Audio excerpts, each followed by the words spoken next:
Over. Cheers. Cheers. The great thing about this is I splice it. Yeah, that's perfect. Yeah. Welcome once again, friends. It's been a minute since we've tuned in, but we're here.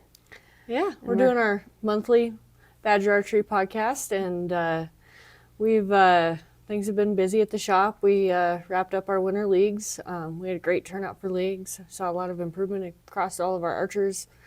That was amazing to see that. And now we're kind of transitioning into shooting outside, and we have a lot of people kind of like getting their arrow set up for the season figured out. And, you know, this is the time of year to make big changes, get maintenance done, those sort of things. Right. So, and you've kind of been along this journey also. Yeah, it's been pretty cool. That's why I was like, we should record an episode on this. Because Yeah. I just think it's something that, especially women archers, and I can see how there's men too, because they have this, they might be a little scared to go into an archer shop, and Sure. I feel like people tend to get into the habits and they don't realize what they're doing, or they don't have the education, or they don't have the right knowledge from a professional. And Yeah. so, I'm not that I'm like a super advanced archer at all, but I've come a long way in the past few years, especially the last year. Yeah. And it's been really interesting to look back at my archery journey of like, I remember picking up a bow and being like, this is awesome. I want to, because growing up, we never bow hunted. It was mostly muzzleloader and shotguns behind the house in the rainforest, or we would go use rifles. And then when I moved out to Colorado, or I went and visited, and I went on some of the hunts with some of my family members for archery, I was like, man, this is cool. And I just remember feeling that like surge of like excitement and unknown and energy when I first picked it up. And, I was probably 18 years old. And then, so I was shooting your typical, and I'm just going to start from the beginning and go kind of to where I am now, so people can see how when I started making progress is because I took initiative to actually start. Sure. So I was shooting your typical, like, I think it was a Diamond Infinity, 7-pound to 75-pound range. Granted, I shot my first elk with it. I got a grouse, but it took me like almost 7 years to harvest one. And then was like, okay, I want to upgrade. So then I went to an Elite and bought that in Utah at Badass Outdoor. They're another great company in Utah. They were out of their garage then. Oh, cool. I've been in that shop. Yeah. And they're really nice people. And they're great folks. Every time I see them at a shoot or something, they remember me, which is That's cool. awesome. And the same thing, I barely know them. We went and checked out their shop a couple years ago, and they barely know me and know who I was. Yeah. Yeah. And they were great, and they set me up with that bow. And I used it for probably another couple years and harvested an elk with it, but it was just so big. I remember like trying to do stalks, and I was just like, man, this thing's heavy. Yeah. And it was long. And at that point, I wasn't really diving into broadhead tuning or, I had no idea what FOC was, like nothing. I was just like shooting my bow a little bit in the summertime, going out. And for quite a few years, I was like going out and I would have that opportunity and I would shoot at an elk and I would hit it in the shoulder blade, and that was my opportunity. And I didn't pick up my bow, and I remember being like, oh, I should probably shoot my bow, and I was always just lazy, and it wasn't a part of my lifestyle then. We all have different chapters. That was in my 20s, so like I was interested in other things, hanging out with my raft guide friends and spending time on the river and shooting a little bit here and there, and being like, oh, I'd get a group like this, like, oh, I'm great, I'm good, I'll kill an elk, And I just wasn't invested in it yet, but I'd always be so bummed when an opportunity came and I wasn't ready and wasn't able to capitalize on that. And so fast forward for a couple more years, and then I was like, okay, I need another bow. I need a bow that's smaller, that's lighter, that fits me. So then I went to the Hoyt Eclipse, and I loved that bow because it was light and it was small, but it was still the same thing. I just wasn't like diving in. I was actually dating a bow mechanic, and he like set me up but never explained anything. I really wasn't asking the questions. I was always still so frustrated when we would go shoot because I was never getting good groupings. I was shooting a thumb trigger. But there wasn't anything like, hey, maybe we should try this, or maybe we should try this. It was always like, oh, we just have to adjust this on your bow. but it wasn't like, hey, let's twist your strings a little, or maybe let's get some different arrows or a different release. And so I still just was not I didn't have the education. I wasn't asking the questions. I wasn't getting the feedback from the person I was with at the time. There wasn't this like, oh, I want to see you grow. It was just kind of like, oh, whatever, it's fine, right? And so spent another couple seasons. Did shoot a cow with that bow, which is great. So every bow I had, I did have a harvest, but just was lucky. It was 20 yards, perfectly broadside, or like 15 yards, didn't know I was there. But there was just that like disconnect.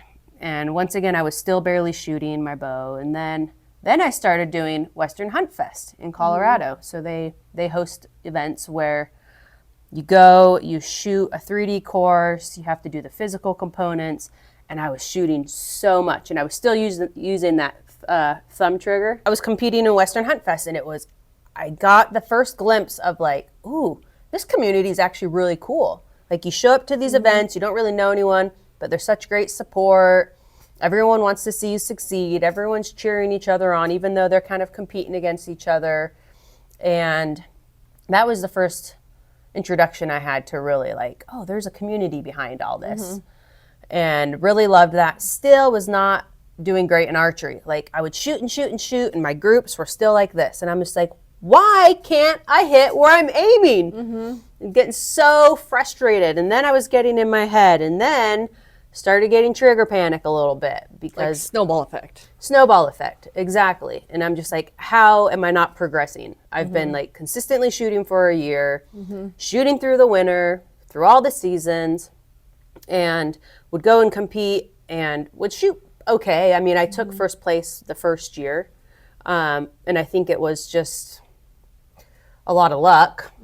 I mean, there was some skill there for sure, but like, I'm a better shooter now than I was then. Yeah. And I think the physical component probably advanced me. You know, the pack out challenge, I did pretty good. Yeah. And so and for the women's division, I think that really helped me, because there were some really good shooters there. Yeah.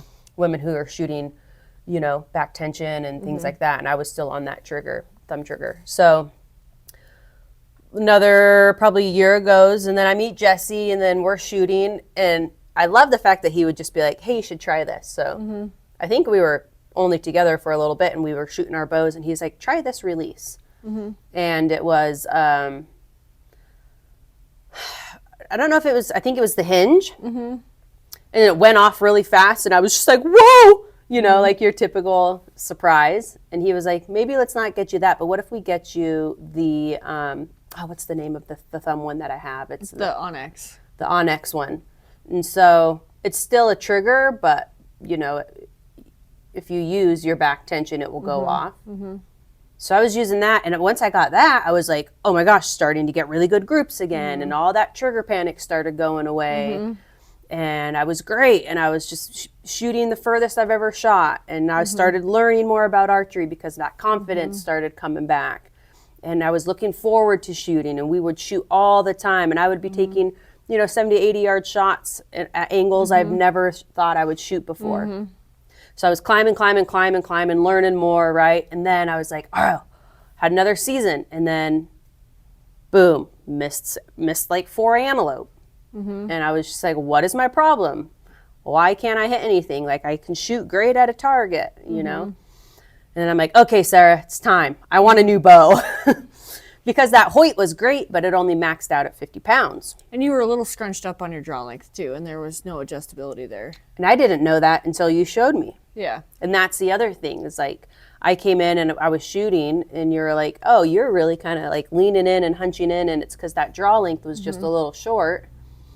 Which I had previously gone to another archery shop and got another, is it a module? Modules, yeah. Module for it to lengthen it a little, but it still wasn't long enough.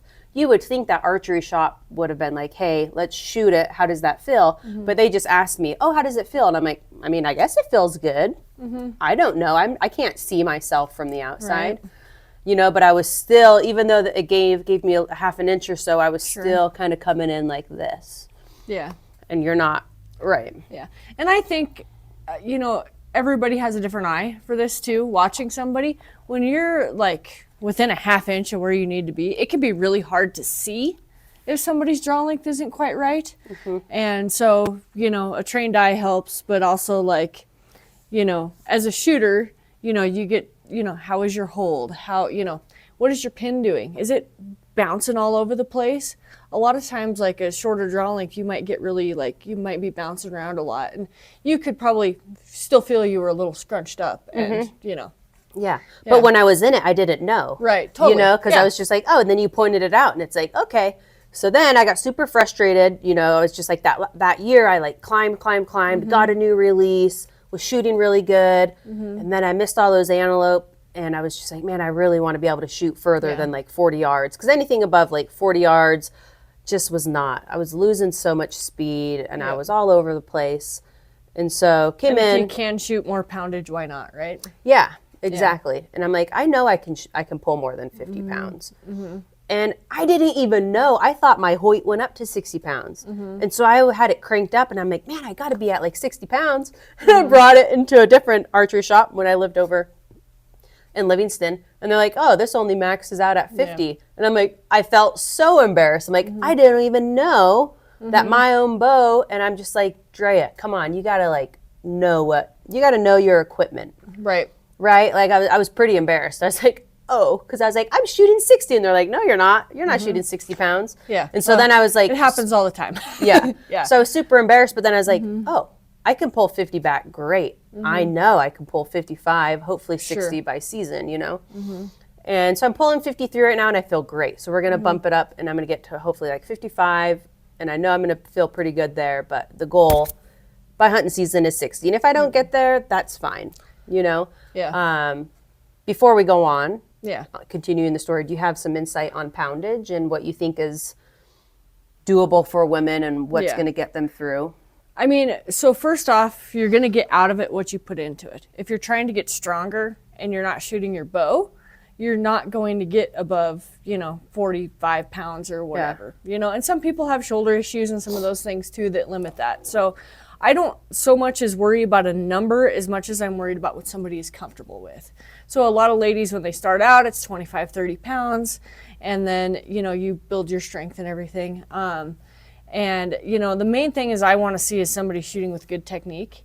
And even if it means going backwards a little bit to rebuild that strength, because we want to draw with good technique so we're not, putting ourselves in a position where we can have injury or that sort of situation. So obviously you can shoot so much weight because you've shot a bow so much. So a beginner is not going to be able to shoot near the amount of draw weight as you can, and that's okay. I have a friend that she was a guest on our podcast last time, Billy, and when I first started working with Billy, she was only able to pull about 35 pounds because she had shoulder issues and that sort of thing. But she hunts with 44 pounds, and she passed through a red hind in New Zealand, no problem. She passed through a bear, no problem. So the number isn't as important as technique. Yes, when we're shooting lighter poundage, we're going to keep those shots closer, some of those kind of things. But also we're trying to set up our arrows to be advantageous to the lighter poundage. Yeah. So, a skinnier diameter arrow is going to, penetrate better. I like a broad head with a longer cutting surface, which we've talked about a little bit of that on some of our podcasts before. I just want to flip this back and ask you a question. What, if you had to step back in your archery journey, what would you have changed, or what would you recommend to somebody who's maybe on the getting into this, like from an outsider's perspective? I work in an archery shop, so I see this stuff all the time. Yeah. But what would you recommend? I'm glad you asked that question, because there's a part back when I had my Hoyt that I forgot to add in the story. That was a huge stepping stone in taking the time, and it was form.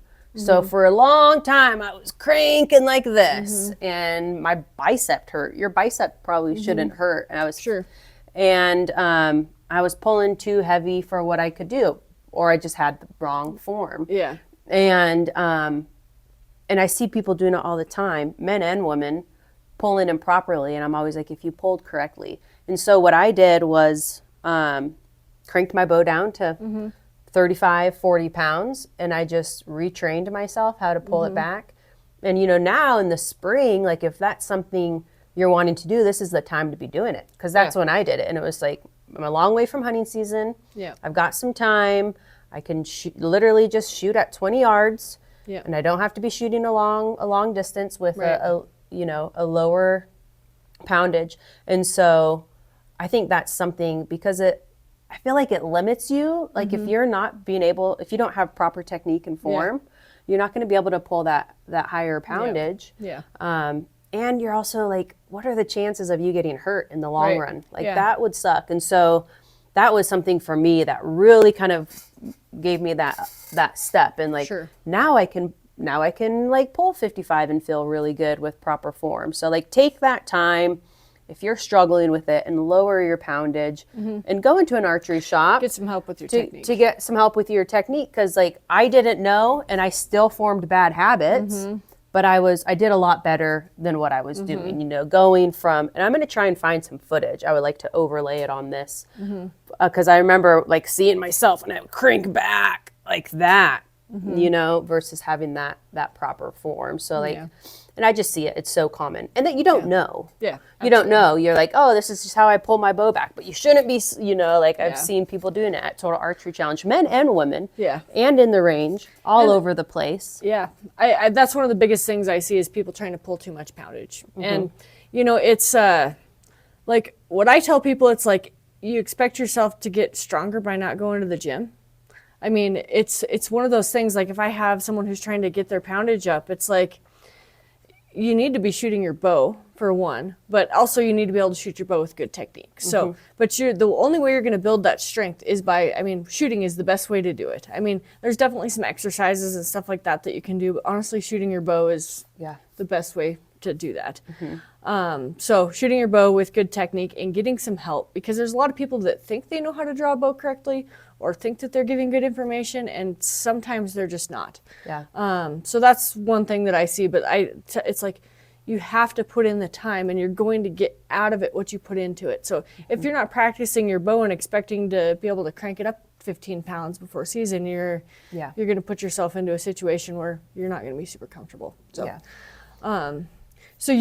another thing I thought would be interesting to talk about is like target panic. What were you experiencing? Okay, that's a good question, because that's kind of puts us into what was happening next. So I had target panic back when I was shooting the Hoyt, and then got the new release and came on this rise, and then we had hunting season last year and missed all those antelope, and I started coming back down. And then I came in and got a new bow from you, still using the same release. But, oh, this is great. This bow shoots awesome. Started going up on the rise again. And then I experienced target panic like I haven't experienced it before. And it was literally just a few weeks ago. Yeah. And this goes to show how quick it can turn around. We were shooting just like put our target out. It was nothing. We weren't shooting any crazy angles or anything. But we were at like 40 yards and I still was not hitting a good group, and I was just in my head like, is it going to go off? When's it going to go off? Am I going to miss? Am I going to do this? Because let's just say like 2 weeks before that, Jesse handed me the back tension and he said, let's try this, which was so awesome. And that's what I love about being with somebody who's like wants to see me do better. And we stood there 10 yards from a big target, and we were just out on some BLM or state land, and I used the back tension, and whoa, surprise. Oh, this is great. Like that. And I was shooting and I was getting really good groups. They were to the right. That evolution was a little bit big for my hand, but he's like, this is normal. But I was like, whoa, I'm not thinking about it. There's no target panic. I'm not getting in my head, like very much in the head, that it was like ruining I wasn't able to have fun.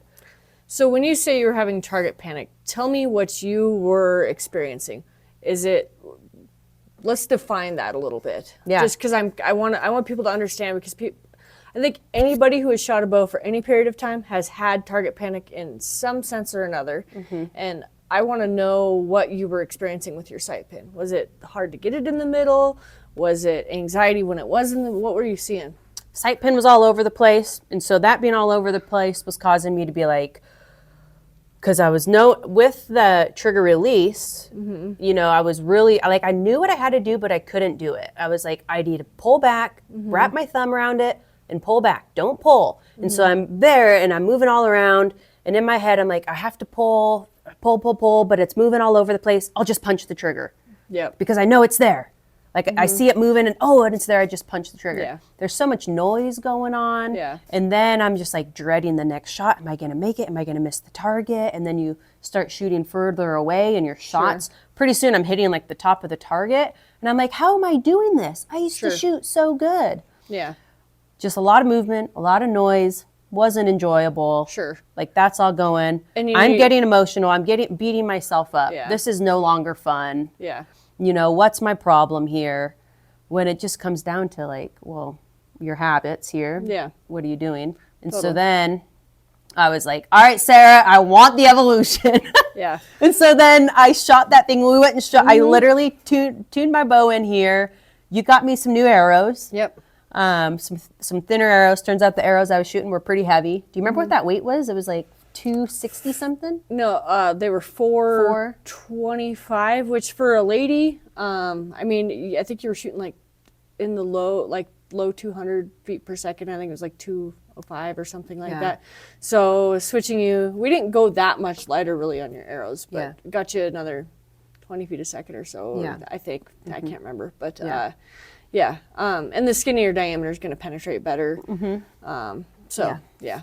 Yeah, I was like, I want to be able to shoot and have fun again. Like, this is not fun. The release was the real game changer. The release is what it was. Yeah. And so now I'm back in the learning curve of like, I shoot really good under 40 yards, but if there's wind, that's what I'm struggling with right now. And I've made great strides, you know, because now I'm like, I'm just going to use it for the summer, see how I progress. And then when hunting season gets here, I'm going to pull out that thumb release again, the back tension thumb release, and see how I shoot. And if I'm shooting good, then I might use that, or I might use the evolution for hunting season. But I'm just going to wait and see. But now it's like, now when I shoot, all I know is I just have to pull, way more steadier. Wow, I went from going like this to being like, okay. And then if it's windy, I'm kind of going.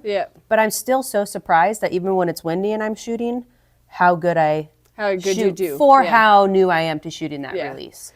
Yeah, and to me, it gives your conscious brain is focusing on pulling instead of aiming, is, you know, basically where we're shifting. And when I talk to people that are punching the trigger, it's like, they're like, it just happened. So it's your subconscious, like, is punching the trigger because your body is kind of like bracing for that impact. And your target panic is you having anxiety over your pin being in the middle.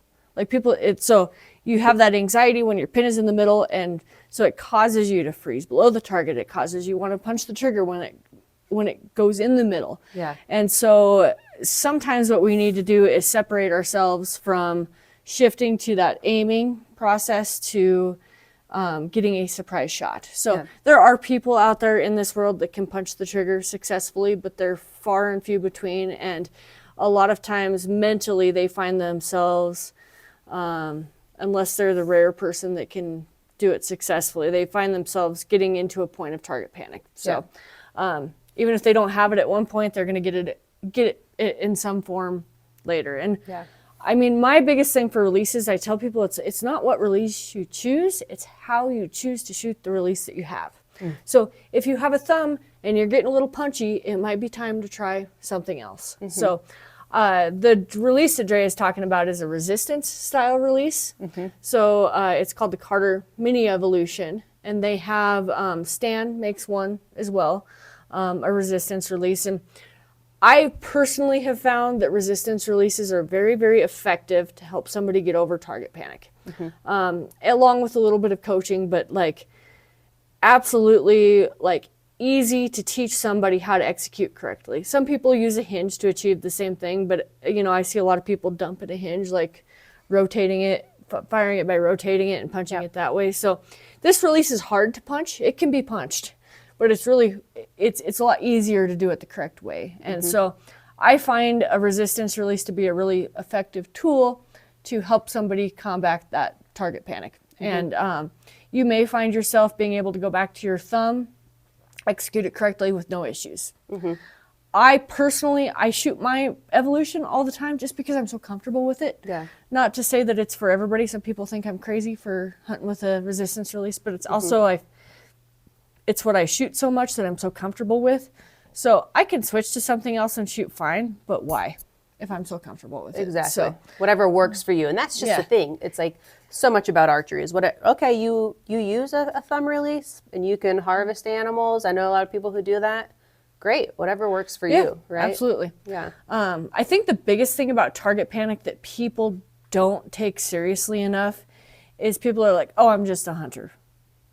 Okay, all the more reason to put more effort into your archery, because usually when somebody chokes, like misses an antelope or something, they can shoot fine in practice, and then when that unique shot opportunity shows up where there's pressure, they punch it and they choke and screw up the shot, and the animal either gets wounded or goes on to live another day. Yeah. So I think that if you have that shot that you just choke, or if you have those feelings of target panic where you're freezing or you're not able to hold your pin in the middle and those things, this is a great time of year to try to get a hold of some of those things, because for one, we all put a lot of money into trying to draw good tags and our gear and everything. I mean, you have so much invested in this. Do you want to choke when you've hiked your butt off for 4 days and you finally get a shot at a bull?